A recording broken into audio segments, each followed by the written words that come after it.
Hey, good afternoon, everybody. Thanks for checking in. This is Doug in Ventura, California. I want to talk to you about my 1971 Land Rover project that I bought on Facebook Marketplace.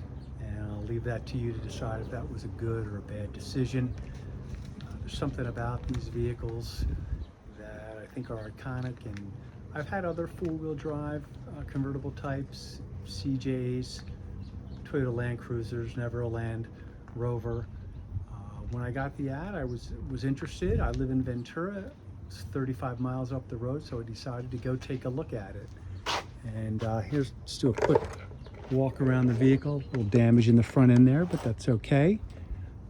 Everything else is pretty straight. There's a little oxidation on the door here. That's about it. Got the overdrive. Four-wheel drive is tight, high and low is working good. Not sure if this is original paint or not. I think it may be. I have looked for underspray, overspray, can't find any. This frame is super solid condition, as is the firewall. There's no rust anywhere. This vehicle actually was shipped in, it says, to Arizona right here on the door jamb. And another cool thing is that serial number there on the body that matches the one that's stamped on the frame. They tell you to do that, check that when you're buying these things, because a lot of times they'll switch frames and bodies and this and that. But I really just am shocked at how solid this thing is for as old as it is. I've changed all the fluids once and put 100 miles on it. I'm going to change all the fluids again.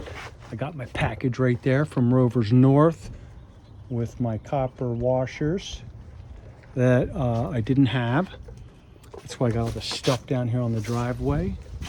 Here is the location of that other stamp. You won't be able to see it, but it's right there. We matched that up.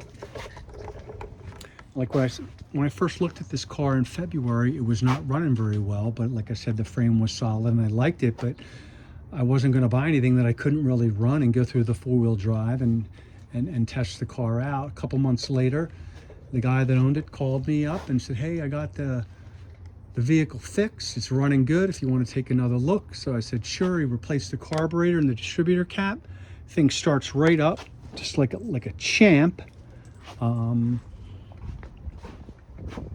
So I drove it and loved it. Here's how she starts up.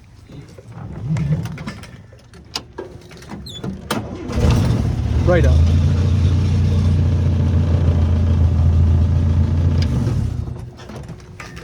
Couple of things that we've already worked on. Like I said, we changed the fluids. I didn't have any brake lights, so I traced down the problem to the brake switch there on the steering column. Brakes are working great. I've got headlights, turn signals, hazards. I do not have reverse lights, but you know, I got to go through the steering and the tie rods and all that stuff. First thing I'm going to do right now that I got my package from Rovers North, though, is change the oil again. I'm going to get her nice and warm, run her up and down the freeway. And it was interesting when I changed the differential fluid, the front differential, the color was beautiful.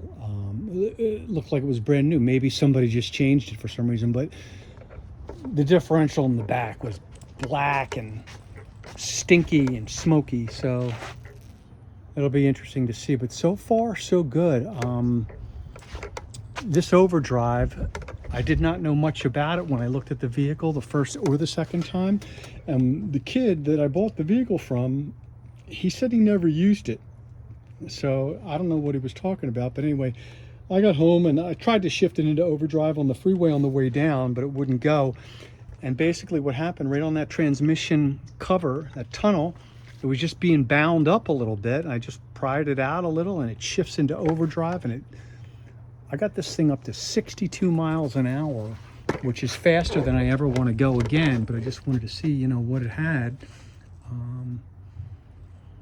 yeah, really happy with it. So if this is the kind of project that you may be interested in following along, like, subscribe, and share. Thanks.